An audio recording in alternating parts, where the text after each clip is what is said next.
How's it going, everybody? Welcome back to another edition of the Go Forward Show. We are here with Benny Deshara. Did I pronounce it right? Did Awesome. well. And he is the leader of the band Empowered. Yeah. Benny, thanks so much for coming on, man. Appreciate it. Let's Thanks go. for having me, man. Yeah, you too. So tell us a little bit about yourself. Tell us about your music and how'd you get started in this space and what are you doing in NRB? All the things. In this space, right? So I was born and raised in New Orleans. Okay. In my BC life, before I got saved, I had a secular rock band. So when I had the hair like yours, it was that show, right? Was that good? Saw things, especially backstage, that I never wanted my kids to see. Wow. Right? Didn't get caught up in it, but That's great. just right. And we did the tour circuit, all that kind of stuff. Mm-hmm. And then my first wife and I, had really bad divorce, stuff.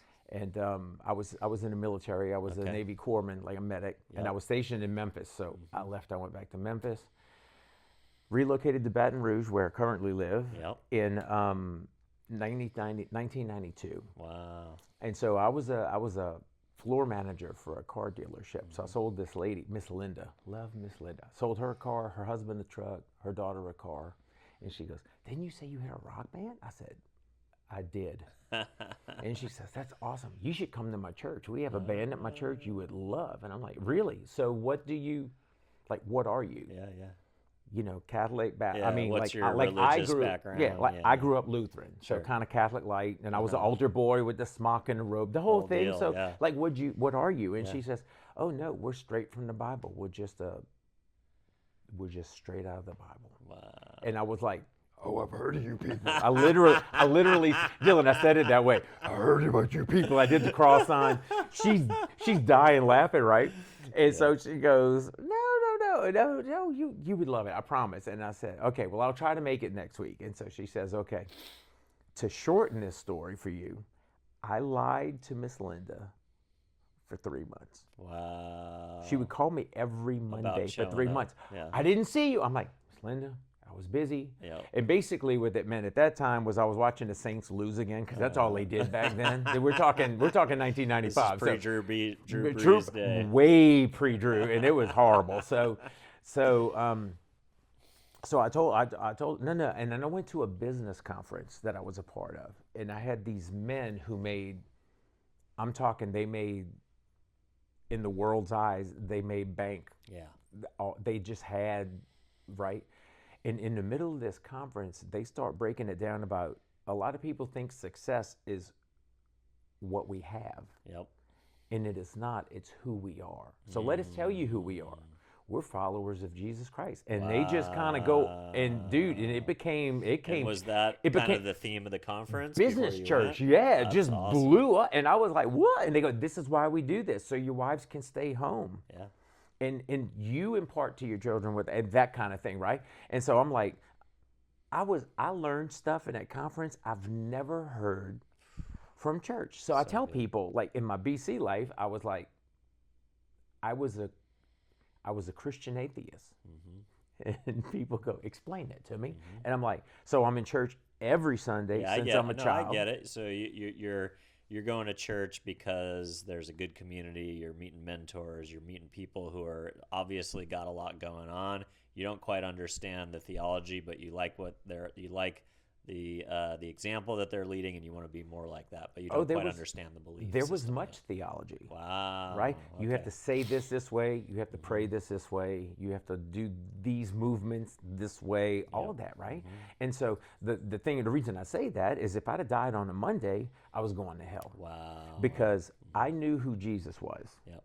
This is taught. Yeah. In the church, but I did not know Jesus. Yeah, you didn't have a relationship. There's a distinct difference, right? And that's it. And so these business guys are talking this stuff, and I'm like, "Well, I never heard that before." So she calls me the next Monday, because I was at this conference over the weekend, so I didn't go again. And she says, "Benjamin, I know you've been lying to me." And I'm like, I said, "Yes, ma'am, I have. But what time are you going?" She says, 9 o'clock. I said, "I'll meet you there, and I'll meet you." She goes, "Don't you be lying to me again." I said, "I promise I'm coming." Yeah. So I'm driving down Highland Road, which is a historical road in Baton Rouge. I'm doing like 82 in a 45. And there's this voice in my head saying, what are you doing? Like, where are you going? This isn't you.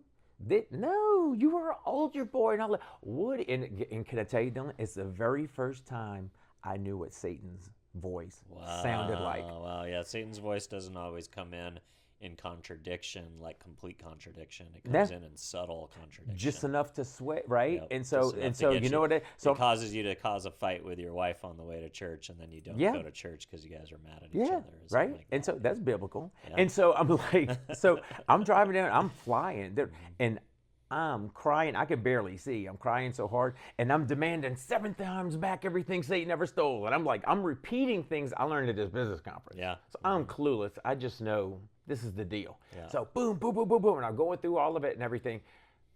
I said, you're about to lose me, dude. That's what this is all about. So I can't wait to shove this in your face. This is how Benny's wired. I'm like, I'm just going to bring it real. You're going to argue with him. I'm just going to bring it real, right? And so I show up, and she's at the door. She sees me walking toward her, and guess what response I got after all these months of lying? The biggest smile, the biggest hug. She's like, Mr. Max is inside waiting for us. So I go sit down. Music was great. And then our church then was like very small, so we had like 70 people in service because it was new and all that. And so Pastor Dino does an altar call. So, and he's a crazy Italian, love him to death. And I go down for the altar call because something is compelling me to, you've got to let go and let loud kind of thing. And so I'm down there and I'm on my knees praying, and he's in the spirit. He's praying in the spirit over people, and he's putting his hands on them, and I'm just there, fully expecting, I don't know. So his hand goes on my head, and he's praying over me, and he's praying in tongues, man. And that would have creeped me out, but for some reason it felt normal. And he's praying over me. And in my divorce years, I had dated this Italian girl, and so she teaches me this "Io amore e tutto" something, kind of that means I love you, or in some kind, I don't know. And in the middle of him praying in tongues over me, and his hands on my head, and he's like "Io amore e tutto," whatever, and I lost my stuff, and I'm like, all right, so there's only one way that comes out for me. And so I stood up after that immediately, and I took a couple of steps back, and there was a mountain of days where I went, whew, got past that one, got over that one, and I couldn't move. Wow. And I broke, man. I had 5 grown men I've never met in my life crying in a circle around me, holding me up, praying over me. That's never happened in my life. And so I got to experience that authentic conversion thing. And then so that day in 1995, I got saved that morning. And just some people have elongated transition to that, because there's some stuff you don't want to let go. Like, I don't want to let go of all that booze and going out that I was doing, or that girl, or whatever. Sin or whatever from the old life. And for me, dude, it was Acts time. It just, like that, everything was different. My mom, oh, you're a Jesus freak. I'm like, Mom, I've been called a lot of stuff. I'm good with that. Yeah. So I'll take it. All of that. So that was in 95. And then around 97, I'm sitting around and I'm not doing anything with music for that. And then God says, I want you to do what you do for me. Bring it back. And I'm like, Lord, you do know what I do, which is funny, right? Because I'm telling the Lord, you do know what I do, right? He gave it to me. He says, that's exactly why I want you. And so 97-ish, founded the band. We did our first record in 2012. And we played around with it. So I had an advertising agency. That was my job, because starving artists is real. Of course. And then, yeah. You know what I mean? Something to fund Something. the side hustle, right? And then in 2015, there was an election coming, and I'm the Politico in my house, so I stay up late. I fall asleep on a sofa. 6 a.m., my alarm on my phone goes off, but my phone's in the room with Donna, my wife. I'm thinking, because God sent me like the best wife as a repayment for the craziness of the first thing. Sure, right? sure. And she's the best. And I stood up, and I remember her coming out of the room holding the phone out to me. I've got a 20-minute non-memory hole. I don't remember anything for 20 minutes. And the next thought I remember, I was standing next to my bed, about to get in it. And so she tells the brain surgeon that when I got to the hardwood section of my living room, I was horizontal. And he says, well, socks, water, slip, trip. She's like, nope. And he goes, well, how did he catch himself? Everybody tries to catch themselves. And she says, nothing. She says he was like hovering flat. And when he hit the floor, it sounded like a gunshot went off. She said, then I got on my hands and knees and kind of crawled toward the recliner. And she says, no. You need to come lay down in the bed. My Navy training wasn't kicking in back then, but you don't lay anybody down with a brain injury because you'll sleep them into a coma. But I'm in the bed, and there's a dude over here with a sledgehammer fighting this dude over here with a sledgehammer. The room's spinning.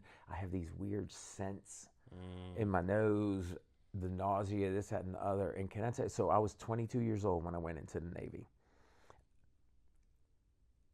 It's 10 years ago, so I'm 53, right? Something like that.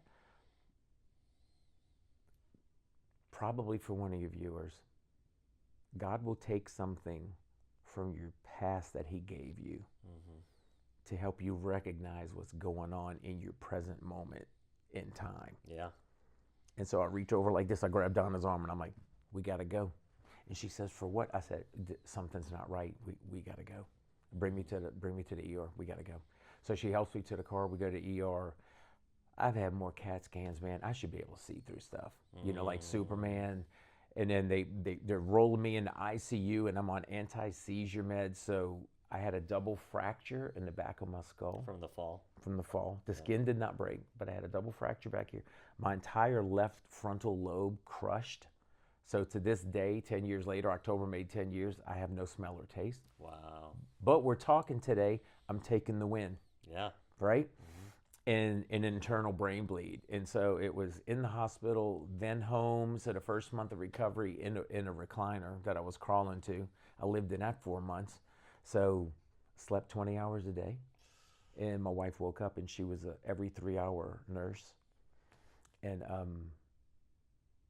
came out of it. God spoke to me in the second half of the second month, audibly gave me a song then, and it's just been on since then. Wow. And my thing is, you only have to almost die once to get it. Wow. Right? That's crazy. You know, and then somebody asked me yesterday, like, why do you think he let that happen to you? And I was like, well, he was trying to get my attention, if you want my honest answer, because I had my ad agency, and then I was doing this music for him, but it was my side thing. Yeah, right? That's your side hustle. And I said, so after that, and after him coming to me in my recovery, he was like, I am not a side hustle. Yeah. So if I've given you, I got to be the main thing. if I've given you a mission, get on it. And it's been fire ever since then. I will burp locust breath in somebody's face like I'm Elijah right now because I don't care what people think.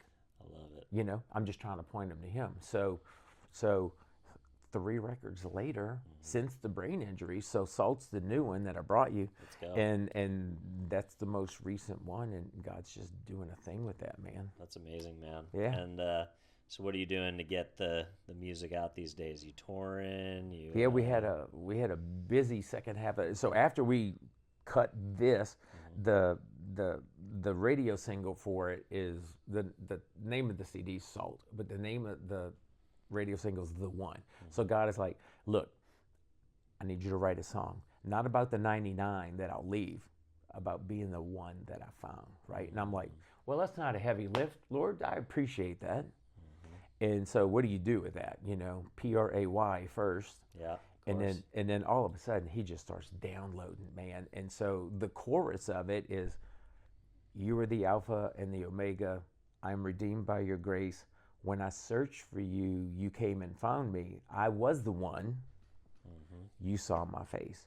And we're in the studio for that one. It's 1 a.m. and we're stacking vocals. So we're doing the chorus six times, right?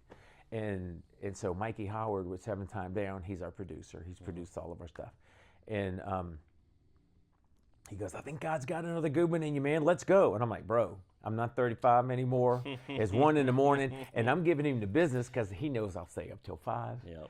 And I was like, I'm going to come out and punch you in the face. He's like, I'll come in there. And I'm like, I'll shut the door. And we're going through this thing. Everybody's laughing. I'm like, just rack it up. Let's go. So I start singing it. And God is just compelling me to share this with you. The vocal booth is entirely black, all soundproofing. You got one neon light where you can see lyrics, that's that, another.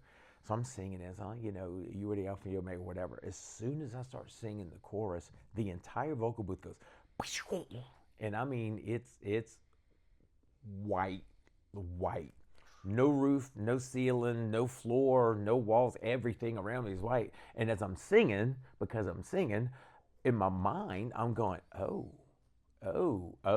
we're in something here. And then so it dissipates, and the one singular largest mountain I've ever seen in my life, gorgeous. It wasn't a mountain range, a mountain, green prairie, as green as I've ever seen green, as far right and left as I can. And then when I get to the part about, when I searched for you, you came and found me. I'm telling you, from the fog at the bottom of this thing, here comes Jesus. And he does not have Prel shampoo hair and fair milky white skin like the paintings, and he doesn't have the big I mean, he's in a robe, he's rugged as get out, the hair's flying, his eyes Wild Jesus. His eyes look like topaz on fire, kind of like lit from behind or something. I wasn't scared. Got a smile ear to ear on his face. He's coming at me with his arms out like, bring it in, man, because that's right, because I have you. I lost it. The vocals trailed off. I hit the deck, man. It was 20 minutes. And after that, I got up because my guys came in and were praying over me. And Mikey goes, you need a break? Because I know you've been through something. I'm like, dude, I just had a visit. Let's roll. And it was on after that. And the whole record just took this elevation that, yeah. Awesome. So yeah, we're fired up about it, and so and when we perform that I think people they feel that and they can relate to it, and it's the coolest thing. I love it, man. It's the coolest thing ever, man. That's awesome. Yeah.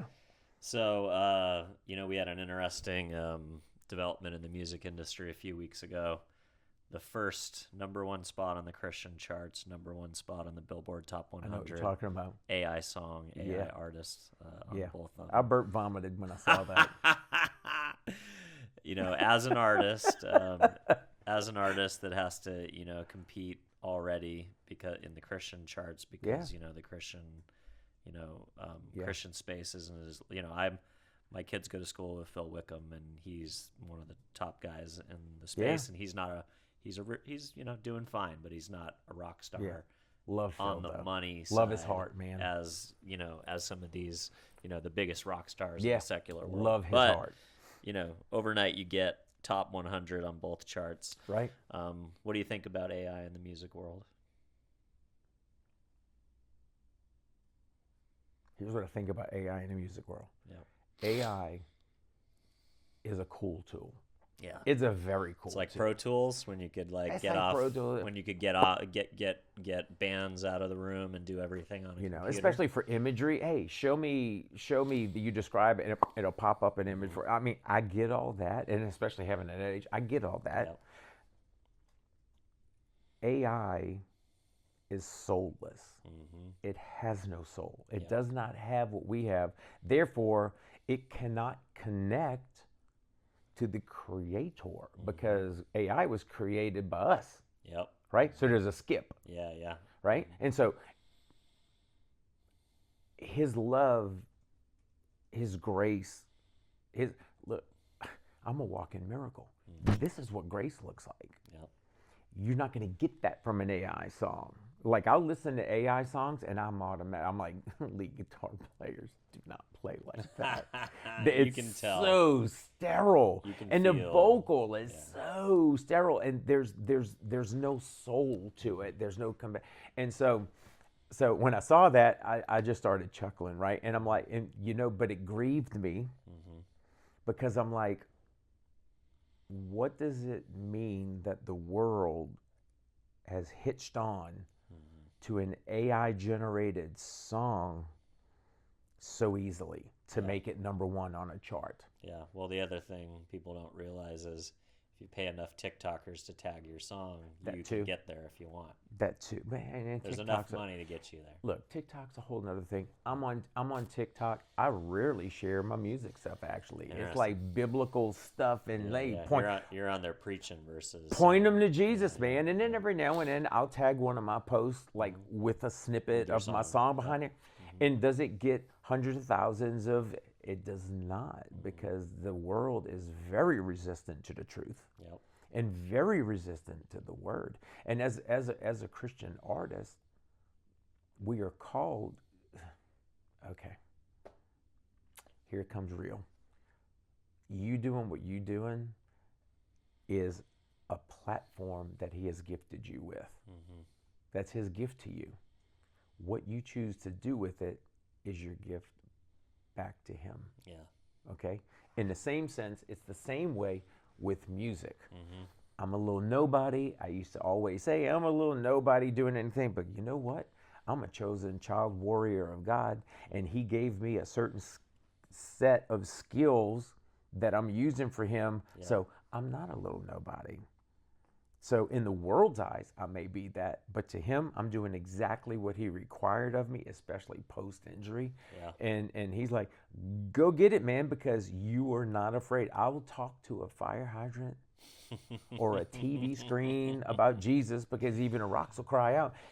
But in that same sense, musically, I pray over every project I write, dialed in, because I am so responsible, Dylan, for what I put out there. Yeah, you need it. You want it to be heaven sent. I'm accountable to him for that. And I'm thinking, I joke around. I'm like, man, I got enough to answer for when I get up there. And then I chuckle because I realize it's kind of like the responsibility of a pastor, almost in a way. Like they say, those who lead my flock, and they will be scrutinized more than the common man. Well, there's problems in that realm in these days too, because the church has gone soft, and I'm just saying in general. Totally. No, in general, definitely. There's there's woke churches that are not just biblical anymore, and some of them aren't even woke. Yeah. But they're passing out milk saucers instead of meat. Yeah. And you can only you can present a softer version of the gospel to attract people to believe in Jesus Christ, give their life to Jesus Christ. But at some point, you got to get off the milk and go to meat. Even lions who suckle their young with milk say, let's go kill an impala because you need to survive. Yeah. And the Bible gives us that, right? And so, so the responsibility is strong. I'm fully aware of what I'm accountable for. I'm fully aware that I'm going to be held to a higher account than someone who's not out there proclaiming his name. So I best make sure that while I'm doing it, I get it. Even, I read something recently too, even some AI is recognizing that God is a creator when people ask it. Wow, that's cool. And I'm like, that is cool. And I'm like, here you have some... Well, you think also because science thought that God is dead was the big conclusion in the 80s, and now scientists more often will point in the direction of a creator story. It's coming around. Yeah. Well, and that's how you know that we're close. Won't it be interesting if AI is the thing that proves God is real without a doubt to secular society where they can't? It would be. I also believe AI is going to be a great tool for Satan and the Antichrist and all to deceive people. I mean, if you look online right now, did you know the Anunnaki's coming back? Seriously, dude, it's not a comet, it's a ship. And they're about to beam people up, Scotty. Thus the rapture. I'm like, what are you people doing with? And so I'll chase those rabbit holes a little bit just because I love to disprove it. And I'm like, what are you, people get in the book? That remember the who was it? I forget the name of the band. They were a Spanish band. They did basic instructions before leaving Earth. boy, it's beyond me. But you know what I'm talking about. Sure. And I mean, and that's a great cute acronym, this, that, and the other. But like the Bible is a living, breathing, speaking thing. And so, you know, and people are like, oh, I'm like, people, for those of you who think aliens are coming, I mean, whatever. Me personally, I think they're demonic angels. Sure. Right? Probably. Yeah. And so, but if you read the Bible, when Jesus comes back, he's not going to be a hologram in the sky, because there's that now, right? This AI stuff. It'll be Jesus in America, it'll be Buddha over here, and it's all going to say we need to be one religion. And I'm like, who makes up this stuff? Because the book doesn't say that. Yeah. I know for a fact the Bible says when Jesus comes back, he's landing on the Mount of Olives. 1 foot here, 1 foot here, east to west, it's going to be ripped apart, and there is a fault line from the Mount of Olives that run east to west that most people don't even know about. Wow. So physical proof to us that what the Bible is saying is real. All I know is Jesus died, and then he went to the gates of hell, and he took the keys, and he pulled the first Arnold Schwarzenegger. He's like, I'll be back. And then he gets raised from the dead, and he ascends into heaven, and that restored the eternal connection to God that Adam and Eve broke from a sin in the garden, right? And that's our truth, and that's what we stand on and believe. So when we're on stage performing, I tell people this all the time, if you do not feel the love of Jesus flood over the footlights, then we should quit and punk out and just be a wedding band and go make money on the weekends, because we've diminished our calling. It's not about economy. Right now, the present tense band that is empowered, Mick is on drums. He's my right hand, he's killer. James is on guitar, Ross is on guitar. Spiritually, the strongest the band's ever been. Every guy is on fire equally to that. And our mission is just to tell people about Jesus through the gift that he gave us. It's a party from Jesus when we play. This record, when it first came out, the rumor is that Bon Jovi called Def Leppard and said, let's do a Jesus record. Wow. And guess what? I'm okay with that. The last record we did, it was like, if you two married Daughtry, y'all are the man baby. And I laughed at that too. And I'm like, I'm okay with that, because these are recognizable sounds for people. But the message is the rock. And it's just, we when I'm writing the songs, I do my very best not to take his name out of it. You know who we're singing about. It's not a lot of he and him, because that could be your boyfriend, your daddy, your brother, your uncle, right? But AI will never write an empowered song to wrap up the AI thing, because it's soulless. Yep. No, right? I hear you. And another development, MTV finally put to bed, took it out behind the barn and shot in the head, and is no more. Yeah. But of the top 3 categories on YouTube, music videos are still in the top 3. Yeah. Do you think about AI when you think about, man, it's hard to make a music video these days with a full production budget, but people still love them. They love them from the perspective of being able to access them on their own time on a platform like YouTube versus going to a channel to watch linear programmed music videos. But they're still a powerful tool, the visual representation of a song. Yeah. Do you think about AI from the perspective that it can help you with those visual opportunities that, you know, normally would have cost you maybe $50,000 to go into a studio and special effects and actors and makeup and all the things? It could. Yeah. It could. I mean, I'm not 35 anymore, by the way. Yeah. So coming clean. So, and I'm the oldest guy in our band, and I'm telling my guys, y'all try to keep up. For our videos, I've got a production studio, LA Post, back in Baton Rouge, and these guys used to do all of my advertising work, right? Yeah, yeah. And so, great Christian guys. And so I go to them, much like I go to the band. When I'm writing a song, I write it. And I have the thing. And then I say, James, lead guitar, bring me what God gives you. Ross, guitars, bring me what God gave you. Mick, bring me what God gave you.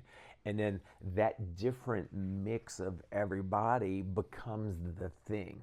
So I go to Richie and Gary and I go, hey boys, we're doing a video. Bring me what God gave you. I have a thought. Here's my thought about what we can do. Bring me a video. And there's no AI to it. Yeah. And we go on location and we shoot and people go, man, isn't that expensive? Isn't doing a record expensive? It is. Yep. Right? There's a price to pay for doing it. But because a man was born and died on a cross for me and paid the ultimate price, this is chump change. Because if one person hears what we're doing and we point them to Jesus and I told somebody the other day, I said, you know, you have to get in a word to know. And they go, oh, John 3:16, right? And I'm like, yeah, no, that's a great verse. And it's in every end zone in the NFL. If you want to see it, just check out a Sunday game. Get in your Bible. Go to John 14:6. It's written in red, so Jesus said it. I am the way, the truth, and the life. No one enters into my Father's kingdom except through me. If there is a golden Willy Wonka ticket in the Bible, that's it. That's it. You do not get to heaven without the personal relationship with Jesus. So whether it's a podcast like what you're doing, whether it's a record like what we're doing, that's the responsibility, right? To get people to recognize that. And you should see some of the looks you get. You go, bang, the eyes are big like saucers. And I'm like, listen, I can only be me, real. I'm wired, if you can't tell. I live on the ceiling. My wife loves when I'm sleeping, man, because she gets a break. And so you know how you say when you get to heaven, there's a mansion? Yeah. So Donna's gonna have a city block of penthouses because she's put up with this for 28 years. So, Let's go. So but that passion, that desire, going back into the AI thing, is absent. Yep. And will always be absent, right? Regardless of how far it develops, it's always going to be out. So I just tell people, find that verse, circle it, memorize it. That's your key. Stay in the Word, because when all of this stuff happens in the world, like through computers, this, that, and the other, understand that. That's why when we go do shows, we have CDs. You know why? The lyrics are in them, the graphics are on.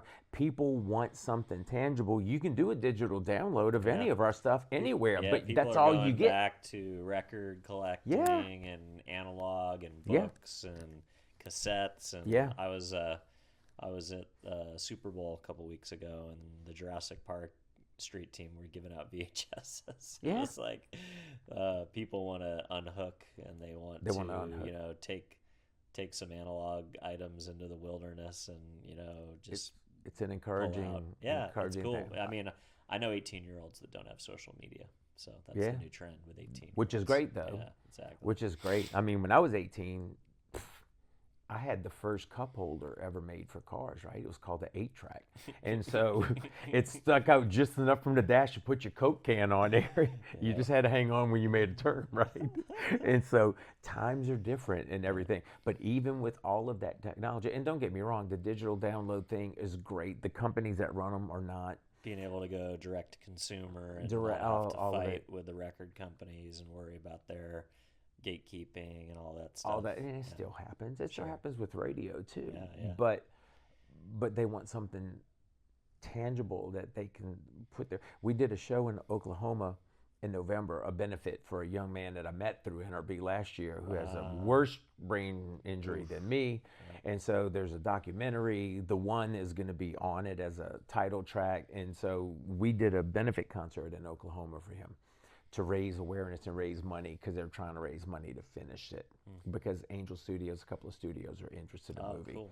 So we're there, and we're at the end of the show, and we're at the merch table. Everybody wants stuff signed and everything. And so these two sisters, Mary and Maria, so I think Mom got bored, but Mary and Maria, and they come up and they want pictures signed. So we're signing for them and all, and they're like, thank you, and they go off. Then the sister comes back and says, Maria would like a photo with you guys. This is at his benefit show. And I'm like, absolutely.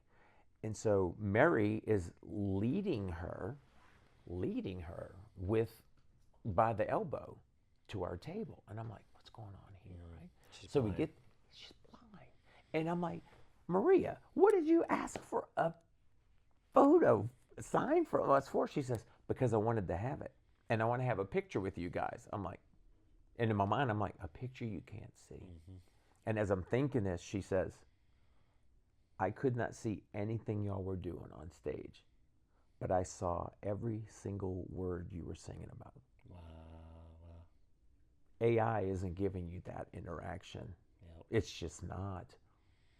I'm trying to keep it together here. It's just not. Yeah. And for me, those are cooler moments than being on stage, right? I mean, we have a stage, we have lights, we have sound, we have all this kind of stuff. That's great. Yeah. But I don't need people going, y'all are the greatest Christian rock band ever heard. Because not. There's so many that went before you. Sure.